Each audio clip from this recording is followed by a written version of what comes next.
designers, that's right. You have been hired to shade and decorate a room for 3 different clients. We are going to be introducing shading in Blender. We've done it a lot already, but we're going to break it down and teach you how to shade objects in Blender more effectively to create stories. For this assignment, you have been hired to shade and decorate a room for 3 different clients. 1. A chill artist that dreams of a house with a view of the ocean. 2. A goth punk rocker who loves punk metal and wants to spray paint their walls with art. And then 3. A client that you choose. You are going to be using principled physical shaders in Blender to design a room that matches for each client. Let's dive right in.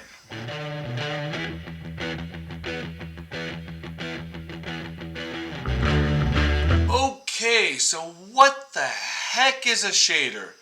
Well, so most of us in the class have been changing the color of objects. So we click on our object, we go over to the shader material properties, and we say, okay, we want this pond to be green. Oh, we want it to be blue. How about pink? How about purple? We can change it to whatever color we want. Let's keep it at red. So most of us kind of know how this works, but when we first start modeling our objects, it's all gray and boring. And we kind of have to tell the computer how this object is supposed to look. You know, some things that we could tell it. Let's look into our rendered preview to really see what's going on here. You know, and things we can tell it. Is our pond red? Is our pond green? Is it metallic? Is it glassy? Is it glowing? You know, is it made of jello? We can make the glassy, if it makes it look glassy and make it green. Now it's a green jello. We can tell the objects how they're going to interact with light and how they're supposed to look. We can see that, check out this jello pond. We can actually make it, if I make it turn down the saturation, we can see that it's refracting the objects behind it. And if we look at this pond, it's actually glowing and lighting up the ponds next to it. Look at it. It's even casting shadows. Because we simply told it to be a glowing, red-hot pond. The more we look around the world, the more we see that different objects interact with light differently depending on what it's made of. Mirrors are reflective, but so is a tiled floor. Trees are not reflective like a mirror, but they still get shiny if they're sprayed with water, with rain. So in 3D, we are basically trying to make sure that the objects we are creating are being visually represented properly with how we might expect them to be. And this can be either realistic or stylized. Whether it's anime or a realistic car, we expect a shiny window to have a little bit of shine to them. So think about how an object's surface should interact with light. And then when we apply a shader to an object, we can think about how we want it to interact with light depending on what we want it to be. So we have to learn how to tell the computer what this object is made out of.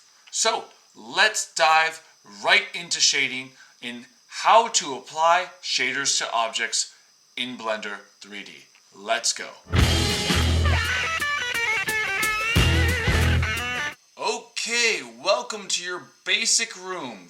Everything is fully white. There's no paint on anything.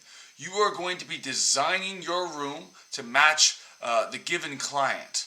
Before we start, adding shaders to the room, let's give a quick tour around the room. So right now, there are a bunch of props in here. So this whole scene is kind of set up like a game of Animal Crossing or The Sims, because on the left here we have this thing called the asset library, and asset libraries are, in movies and games when they're kind of designing tons and tons of props and objects for the game, they develop an asset library, kind of a library where you can just drag and drop different assets from the game that the art team designed. So I have a bunch of assets here for you. let's go ahead and maybe we'll add another book. I'll put the book on the table. Okay, so there's a book on the table. You know, maybe I rotate it a little bit so it looks nice. Okay. Oh, you can even adjust the book thickness. What? Oh, let's make a thick book. Oh, whoa. Cool. Yeah, thick book. Maybe not super thick. Slightly thick. Okay, so let's start shading our room. Reminder, the first thing we need to think about is what client are we trying to shade this room for? The first one was an artist that wants to live by the ocean. The second one was a punk rocker. And the third one was a choose your own client. For my client, I'm actually going to do an astronaut's home futuristic bedroom back at Earth. So I'm going to do a futuristic astronaut themed bedroom. Let's try it out. Okay, so to start things off, we're going to want to make sure we have two Blender plugins enabled. We're going to want to make sure we have import images as planes and Node Wrangler enabled. We're going to be using these two a lot. To do that, go up to the top left, go to Edit, Preferences, and go to Add-ons, and go to the search bar. We're going to do Node Wrangler. Right now I already have it enabled, but make sure this is enabled. Just check that box. And then we're also going to look for import images as planes. Import images as planes. So just make sure that's checked. Good. And then X out. We are all ready to go. Okay, so on its most basic level, shading is the process of telling the computer what an object is made out of to, decide what it looks like. So let's go ahead and zoom in on this coffee mug here. So right now it's completely white. We have not applied a shader. For each object we apply a shader to, we're going to want to hit the new shader button. So we can find that right here, new shader. And we're immediately greeted with these green boxes, and then this box right here that says material output. So it says principal BSDF and material output.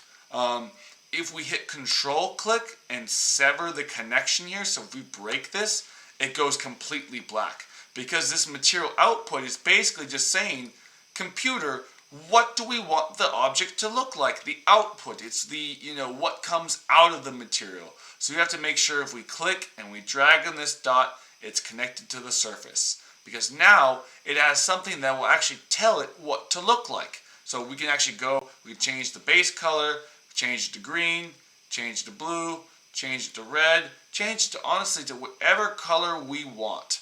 That's kind of nice. And going down, we have all these settings here. Now, across the entire tutorial, I'm going to be kind of showing you each one of these and telling you what they do. So let's dive right in to shading this astronaut room scene. Okay, so I'm going to start by doing the floors and the walls. So let's start out with the floors. So I'm just going to click on the floors and I'm going to focus on them. And right now, I'm going to bring in some floor images from the internet. So I used cc0textures.com. You can go onto the website, search and download any texture you like. I found a cool sci-fi floor texture. Let's bring it in. So the first thing we want to do here is we want to click on the principal BSDF. So we click on the object, and normally, we could color it like this. We are going to click on the node, and we hit Control-Shift-T. And Control-Shift-T will basically enact Node Wrangler. And Node Wrangler is a cool hotkey that will help us get these images in a little bit faster. We're going to go to Textures. I have it saved in this metal here. Actually, no, that's what I want to be the wall. Let's do metal 2. I'm going to do the color. I'm going to hit holding Control. I will click color, metalness, roughness, and then normal. These 4 textures that I'll click. So you click all the textures you want to use to texture your floor. And I'm going to hit Principal Texture Setup. So boop. And then bam. Instantly, the ground is textured with the textures we brought in from the internet. And it's like this futuristic ground. So that's kind of cool. Let's now light the walls. I'm going to light the walls with like a metal spaceship panel because I'm lighting this for an astronaut. Same thing. I'm going to click on the shader. Click on the shader.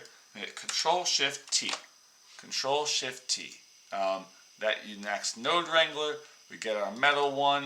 And we hit Control-Click on color, metalness, normal, and roughness. And we get them all in.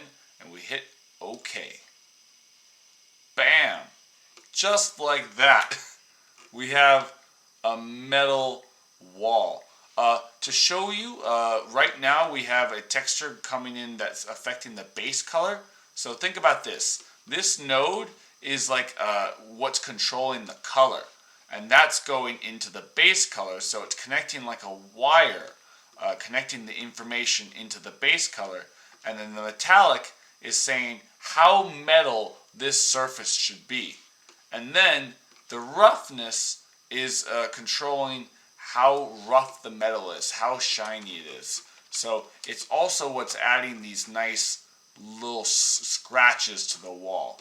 Maybe this room has seen some, it's been tested in space flight, and the astronaut just really loved it and wanted to bring it home. The normal maps are there to simulate small bumps. So let me get real close here and show you what I mean. So let's go into texture preview. Maybe we'll be able to see it a little bit better. Now let's wait for a second. Okay. So to show you what a bump map is, a normal map basically adds bumps. It simulates bumps on the wall. The higher this value, the more bumps there are. So a bump map uses like these values to basically fake bumps on the surface of an object. Very cool. I'll have another explainer on bump maps pretty soon because they are very useful. So boom, that already looks really cool. One thing we can do, if we look at our nodes right here, all these nodes are all a bunch of images connecting into our shader, which is connecting to the material output so we can see it.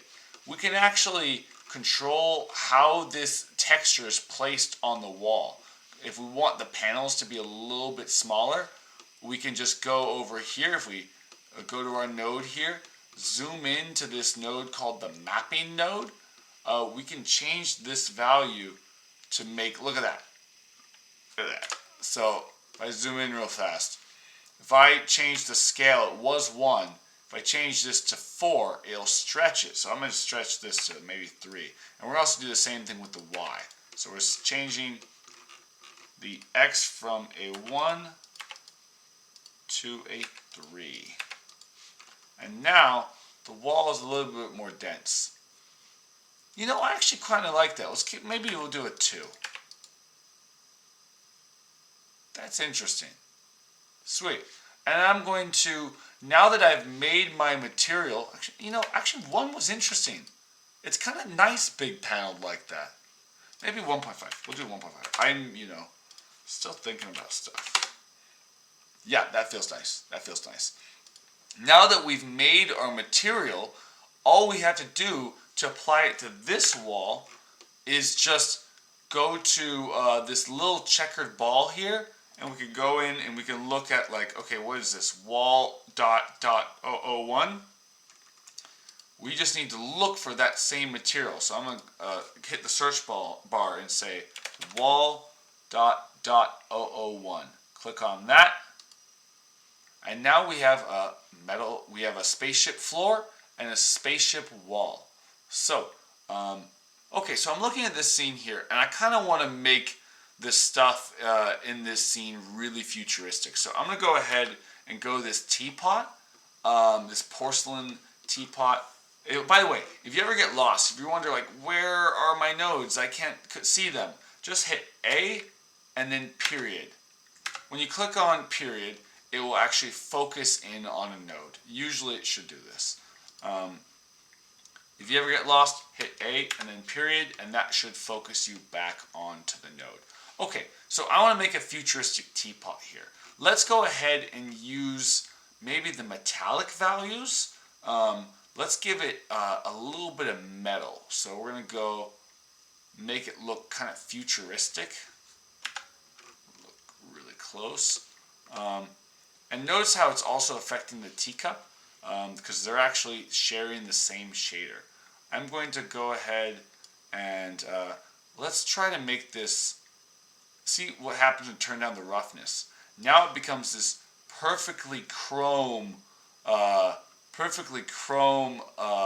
teapot. I want to give it some slight scratches, so I'm going to go ahead and show you how to add some surface imperfections with the roughness channel. Okay, so a note, when you download stuff from the internet, you need to extract that. Go ahead and click on the file and right click on it and say extract here. And that will extract the files so then you can use them.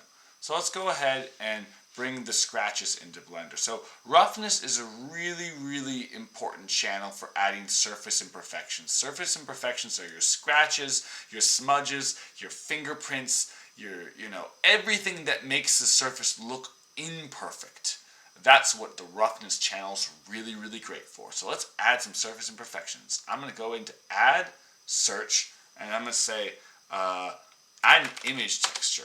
And bring this right here, and then I'm going to go ahead and connect that into the roughness channel. We haven't added anything yet, but we need to go find it. So let's hit open, and let's go into our textures folder here, and then I have the scratches image right here. So let's bring that one in. And then already very faintly we can see some slight scratches. Let's make it so we can see a couple more. So I'm going to hit Control T on the image, which will node wrangler this mapping node and this texture coordinates node. The mapping node basically tells the image how it's supposed to look on the surface. So let's change this to 4, change this to 4, maybe like 7. Make it a really scratched up thing. We don't see it too much, so let's there is actually another node we can add between here that can make these scratches a little bit more visible. Let's hit Shift A. Shift A is a hotkey to search and add a node real fast. And go search. We're going to look for a thing called a color ramp. A color ramp is a gradient from black to white. We're going to go ahead and put that in. Note that white is like super rough, and black is not rough at all. So if we drag these values, let's see here. If we drag these values, oh, there we go. Yeah, if you drag the white value all the way to the right, look at what it does. Look at all those scratches that appear. Let's keep this actually lower. So let's keep that 3. And then, give it some nice scratches. That looks really nice. Makes things feel imperfect. Maybe if we turn up the black value, click on the black little triangle thing here, and then turn that up. Now it will look a little bit more scratchy. There we go. Nice. So there's some surface imperfections. Nice. That's looking really cool. Surface imperfections are really important for making things look realistic. The next one I want to show you is how to do the plant. So let's hop on over to the plant here. If we look at the shader here,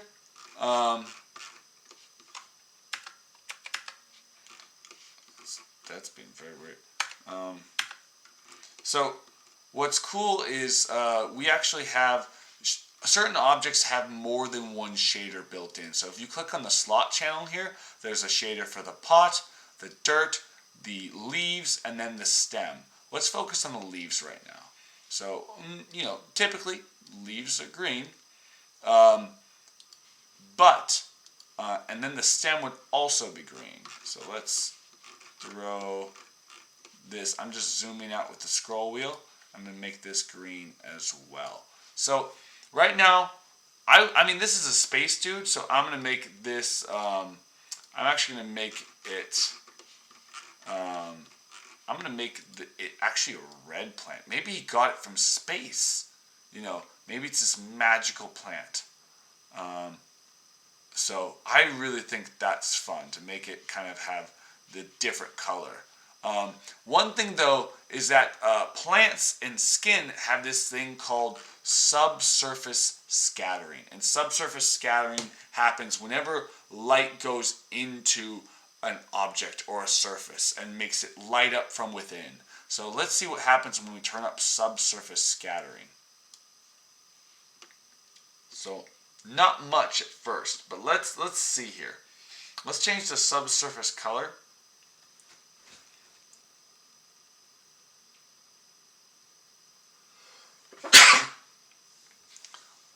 So not much happens when we change the subsurface. Let's try changing the subsurface color to red to match our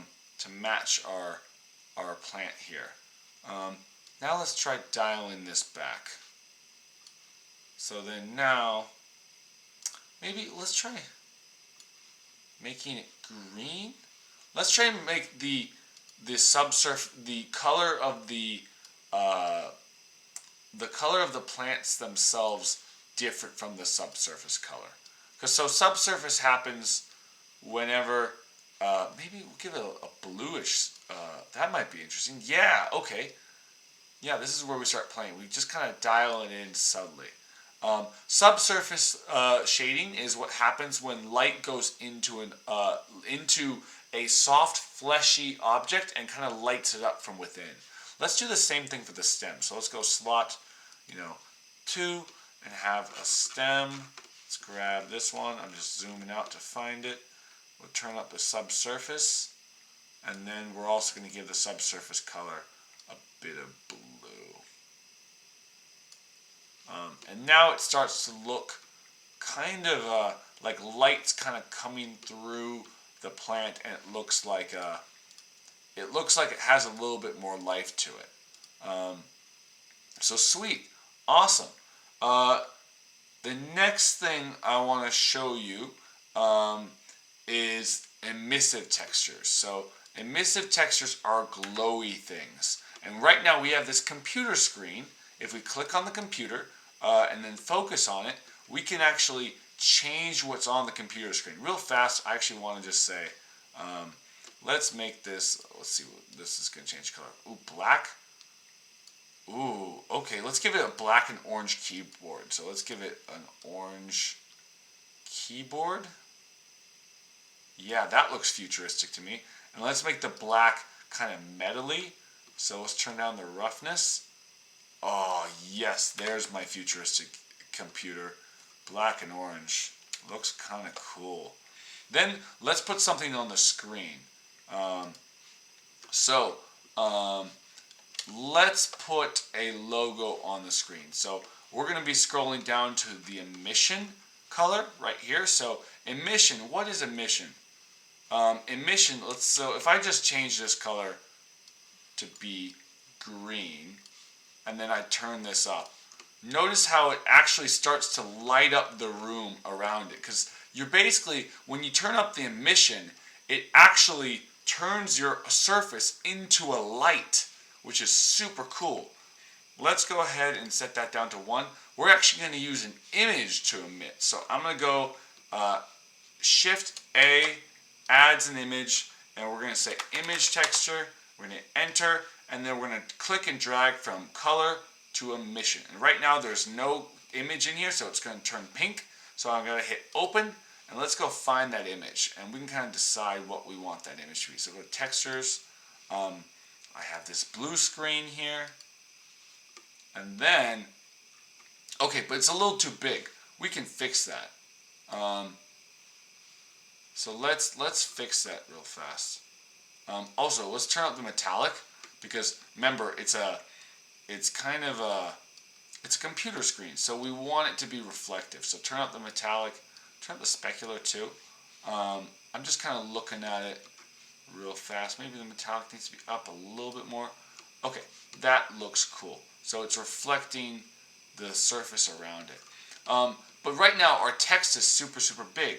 So let's use our node wrangler and hit Control T, and let's kind of scale this texture down. So I'm going to hit 2, 2, 3, 3. Okay, and then we can also adjust the position. So if we click on the location here, we change it by the X, it still needs to be a little smaller. So let's change the scale to 4, 4, and then let's try changing this. 0.05, 0.1.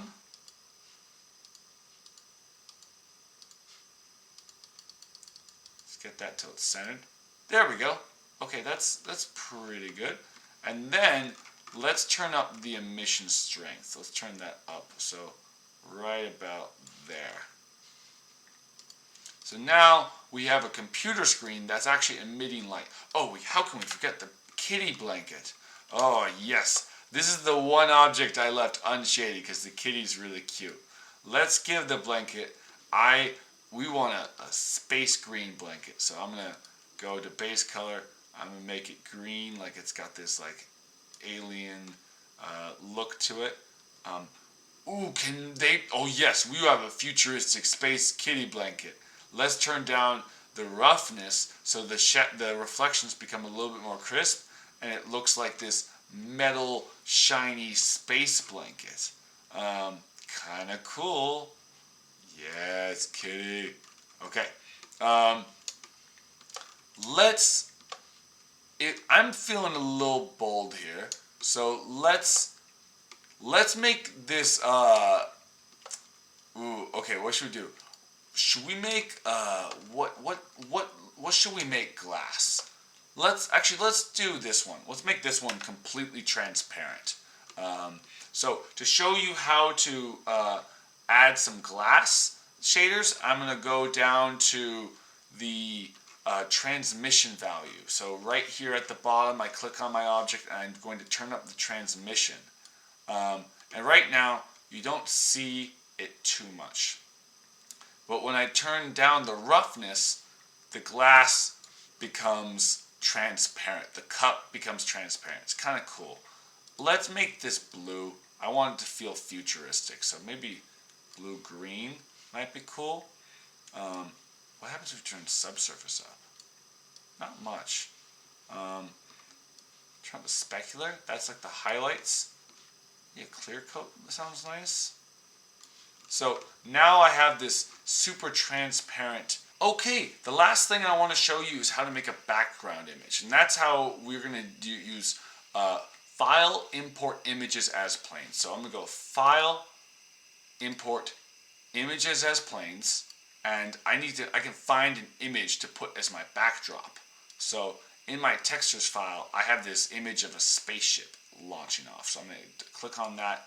I'm actually going to hit Emit, because that will make it glow. So that means it won't cast a shadow. We don't really want to cast a shadow. We just want it to be a background image. So I'm going to hit Emit, Import Images as Planes, and we have this image of this spacecraft going into the shot.